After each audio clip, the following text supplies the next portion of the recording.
Oh my god, that place smelled. Like, who would thought the place where we have the most epic of clashes between Yonkos would smell so much like dinosaur and mammoth shit. Ugh. Like, seriously, the clash epic, but the smell horrible. Ugh. Alright, what are we doing today? Oh, we're doing a My Hero Academia chapter review.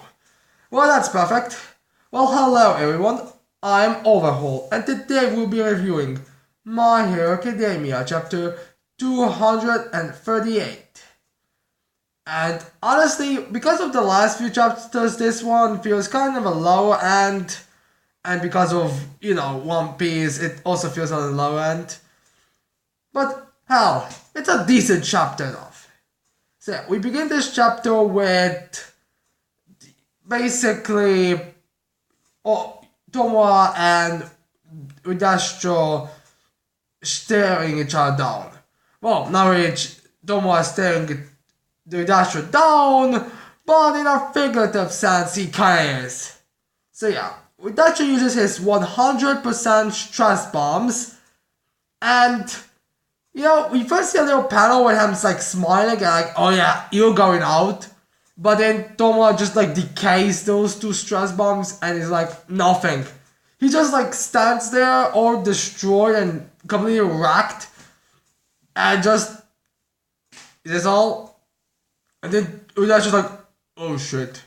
Like at that moment, I feel like that moment meant there should be like that meme in which someone's like, that is at that moment that he realized he fucked up. Like, don't you just think that when you see that panel? But anyways, Roidash says something, has an inner monologue, and we also find out a little bit of his backstory here, in which he's like, what is this strange feeling I feel inside of me? It's not fear because I turned fear into power. So yeah, and Toma basically like looks kind of is all chill, like saying, I know how it is to destroy everything you hate. It's kind of fun. Oh, by the way, Toma destroys all those hats on him. So yeah, basically Toma's completely chill, and that's just like, what the hell? Now there's some debate on what that is because of the translations. If even if in official translations we get confirmation what he actually is. So you would say it's the realization that it's hopeless, or that Udasha is kind of proud of Tomoa because Tomoa is right now completely liberated of all his past trauma and all things holding him back. Which we find out that in this chapter that with Dastro, since he was a child, that people that followed Dastro, they kind of put all of their shame and all the burdens that Dastro was feeling, they put it on him. So he was kind of grown to basically be with Dastro. So this kind of debunks the whole theory about me thinking that the difference between normal villain and the villains and the legal villains is that the all villains had the options of having normal lives, where the legal villains didn't. But hell, consider the fact that all of those guys seem to be kind of old, I feel like it was quite a while. But hell, what do I know about these type of things? But yeah, with Astro basically starts like being like, what the hell? Because he kind of thought that beating legal villains was going to be easy. I mean, again, he thought of them as a bunch of fucks without the normals. Which, honest to God, I would say the normals are so powerful that comparing them to any group would be basically like making them look like perfect fools, but still. But yeah, right now he realizes that there's no way. So he has this kind of an equipment with him, which gets him like this armor, like his. Some people say it's kind of like a Hulk Buster, but I feel like it's kind of a mix of a Hulk Buster and a Yu-Gi-Oh card. Because of the shoulder cannons or whatever those things are. And at that moment, I'm just like, really? Hidasho, it doesn't matter how much you you become giant or how much armor you get, Tomoe will destroy everything, you idiot. Because, it doesn't matter if the armor is, I don't know, what made of anything. I mean, so far it has been no material that would really be suggestion that it cancels quirks. I mean, it only is the only material we've seen is a material that's supposed to be strong enough to not have the person move. But that's about it. So yeah, he's like 150% liberation of this is my 150% power. Kind of going beyond his limits. Which I wonder if he's going to make a 200% power with that armor on. But yeah, Tomoe is like nonchalant about this. He's just, ooh, ha. Which, also, I need to ask, is Tomoe's hair now like permanently, is Tomoe's hair like completely white? Or is it like or is it still like a very bright blue color? Because in this entire chapter, or is this kind of completely white without even the lines around that. So I'm wondering if it's supposed to be purely white now or is it just at the moment. But yeah. Now after we get this moment between Udashtra and Tomoe, we cut to what the other League of Villains members are doing. So we see Gigantomachia crashing a bunch of buildings and one guy trying to shoot him. Yes, bravo dude. I'm sure that you, with your, I don't know what kind of power you have, would definitely defeat this giant, probably the biggest character in My Hero Academia, let's be honest. Maybe Mount Lady is a bit bigger, but I don't know. I still feel like he's bigger.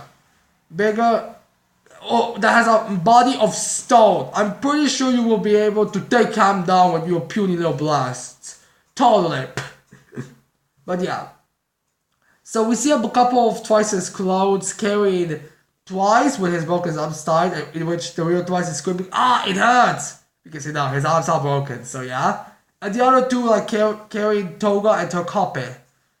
So yeah, some people are wondering why they still have the copy with them. Some people are worried the fact that it's possible that the transfusion hasn't been done yet. Although if you ask me, I think that the Twice and Twice copies just don't want even their copies of Toga to die. I mean, they will still make them and they will still put them on for, do their purpose and go be as kind of the fake ones to cause up some trouble, but they aren't going to want to see them destroyed. That's what I think it's with the copy of Toga. But yeah, pretty much the Twice is just like, oh my god, Jesus Christ, Gigantomachia is all powered up there. Well, thank God he's haven't noticed us yet. Because, Gigantomachia is. Like, seriously, I don't think there's a single character in the series that can compare himself to Gigantomachia. Hell, even the high-end normal Hoot, I believe, is weaker than Gigantomachia purely because of the size and the sheer power he has shown so far. So yeah, basically it's kind of looks bleak. So Twice's plan currently is to meet up with the other ones so they can have a better chance of surviving. Because, if a guy with only 3 copies and a broken arm and Toga being unconscious with the other Toga as well being unconscious, it's not going to be good. So we cut from that to Kompaska calling Ujiko with Dabe. Now, Kompaska tells first Dabe, we need to group up with the other one so we can survive. Ujiko, teleport us away! And we still got the power with Dabe's like, but I was about to burn that ice bastard off. Which, I wonder if the reason why we haven't seen much of the fight is because of the stalemate. Like, I believe one YouTuber already mentioned this, but again, I feel like it's probably just been a stalemate. I mean, sure, Dabe gets weakened the more he uses his flames, but would his heat from his body then also push the melting off the ice? Who cares? But yeah, basically it seems like it was probably just a stalemate, like blast of fire and blast well, a blast and manipulation of ice. So yeah. Then we see Kopaska calling Ujiko say teleport us away. And Ujiko's like, no, if I did that, then John Chan will get something. I don't know, probably a translation error or something, or maybe some kind of a, I don't know, some kind of a reaction that I'm not familiar with. And then Kopaska's like I care about Anomu. Wait a second, that's a lie. You've used that thing like over and over and nothing happened. Like you used that when you teleported us to All for One. You used that when you teleported W. I'm pretty sure he's not aware of the W thing, but still. And then you used that before that when you teleported us to you, and then teleported us back to Gigantomachia, and then when you teleported us to this city. So that's completely all bullshit. So yeah. The real reason why Ujiko doesn't want to teleport them away is because, well, I'm not gonna be risking my location to be revealed just because you can't handle Gigantomachia rampaging all around. Because, Liberation Army is, for the most part, still following them. Granted, I would question how exactly would they be able to compose themselves, but you get what they're doing. So, yeah. Yeah, he's like, finish with the Liberation Army and then I transport you. Which, honest to God, I feel like you're going. Which, honest to God, if you ask me, I think you should teleport them now because some of the members are going to need some serious medical attention. Oh my God, that'll be a lot. Yep, you're gonna be having a lot of patience after this. Like you didn't already have them. So, yeah. Then we see Geten go after Gigantomachia. We will always Geten. In which we get a little bit of a flashback with Geten, in which we see Dash saying the one that's the most troublesome from the League of Villains is the one named Dobby because of his white orange fire quirk. We'll need you to take care of him. So yeah, the whole Geta attacking Dobby is 100% already was already in planned. So yeah. Now I do wonder what really is the relationship between Geten and Ridastro, because Ridastro previously mentioned Geten in a kind of a praising sense, and then he also stated that Geta evolved his quirk when I got burned. So I am wondering what the relationship is. I mean, is it if Geta is truly Natsu to the Roki, is he like the father figure that Natsu wants, or is he just like a random guy who we actually just kind of welcomed in and began to be like a family? So yeah, I'm a bit wondering about that. But yeah, Geten goes to Gigantomachia and he like makes 2 Ice Dragon and attacks Gigantomachia with it. And, well, let's just say it ends that as well as you expected, with a giant building slamming into to Geten and throw him away. Now we don't know if Geten is alive or dead. Although considering how curious died, I would be surprised if they killed him off the same way.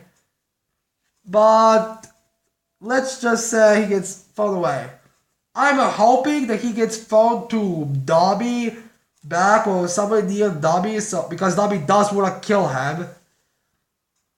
But I don't know really. I still hope it's not goes thrown to Dobby. So yeah. We see that politician say, what the hell, and like panicking. He's like, I have to go to Ridastro to protect them. Which, honestly, to God, politician, you are overestimating your Philippine power level. I mean, from what we have seen, you are quite possibly the weakest member of the Liberation Army elites. I mean, first it's Dastro, then it's Geten, then debatably skeptic or curious. Oh, by the way, I'm making a curious video because we got her color scheme finally revealed. We dash show after this arc. So yeah, I would say curious is a bit higher because of the fact that we actually see her because it's more destructive, and then we get to skeptic than you. So yeah, Trumpet, you are going down. But yeah, he's like riding away in his van to Ridastro, and We see Spinner holding onto it, and well, Trumpet, it seems like you're going to die. So yeah, Spinner is going to Tomoa, and I even believe Spinner screamed out before Shigaraki. So yeah, this is not going to. So yeah, this is not looking good for the for the Liberation Army members. I mean, Skeptic is still somewhere. Huh? Now that I think about it, all the legal villains could be very close to the executives. I mean, Tomoe is up against Ridastro. Geten could be, I don't know, could have fallen somewhere near Dabe. Trumpet and Spinner are on the same vehicle, and Twice is running to a way that I believe is the same way that Captain was running towards. So yeah, this is interesting. I am wondering where this is going. So yeah, we cut back to Ridastro versus Tomoa, at which we see a scene where he's like, huh, 150%, huh? So is this the whole plus ultra thing they do in the UA? Which, you know, I am wondering if the way he's going to finish, if Tomoa, the way he's gonna finish Ridastro or Jigato Makia, if he's going to do something like plus, like he make up a name move like Ultimate Destruction plus Ultra. Like, there's like a mockery of it. Like, not completely serious, but just doing it like that. I wonder if he's actually going to do that. Which would be fun and interesting. And then we also see Ridasha like find out what's that feeling he's feeling in his chest. But yeah. And we get a panel in which Jigato Makia screams, "All for one successor!" Oh, by the way, there's a small little interaction between Kompraska and Ujiko I forgot to mention, and that is Kompraska said to Ujiko, "But you all know where Toma is all for one successor, right? So, do you really think that it would make sense for him to die?" In which Ujiko is just like, "I'm aware of that, and that's exactly why he should be cornered. Or why he should be in this position." It's probably a translation error. Like, I'm going to get a normal deal where in which ones will be the translations error at this point. But yeah. So, that's something to mention. So, there we have like this destruction level thing that Toma is doing, which seems to be implying that it's the ultimate destruction thing. Like, it's some of your theorize this could destroy the city. Honest to God, I feel like half the city already is wrecked. Like, I feel like if we got if we like had one captain look around, he would see at least like half of the buildings there, or most of the buildings would just be crushed, or at least starting to fall apart. But yeah, Toma does some kind of a big, seems to be doing some kind of a big, oh shit, destroying thing. I don't know if that's going to take down Udastro, or if that's just supposed to crumble everything around, so Jigato Makia will have a straight path, so Toma could have a fight between Jigato Makia and Udastro at the same time or something. I have no idea. I'm kind of thinking this is going to go the same way how One Punch Man manga went, with the Saitama defeating Orochi, and then the S-Class heroes fight the executives.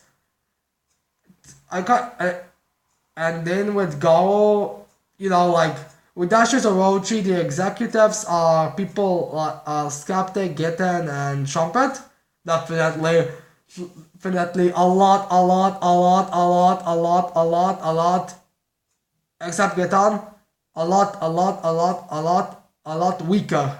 But yeah, you get what I'm talking. And then you got Tomaka being Garo. I kind of feel like that's where we are going with this. But yeah, we are in a chapter with presumably the biggest destruction wave we can imagine. Or the biggest it's possible. So yeah, this chapter was, like I said, it's alright. It's kind of a left. It kind of goes down. It's kind of a downgrade between the last few chapters. compared to One Piece is again, it's kind of a downgrade. But yeah, Gary, would be very hard for One Piece to, well, for My Hero Academia to match two Yonko clash and make the sky start ripping apart, like destroying Sky Islands. But yeah, it was still a pretty decent chapter. So anyways, I hope you liked this video. I hope you're gonna leave a like and subscribe to my channel for more videos in the future. And that's it. I cannot wait to see all people next time. Bye.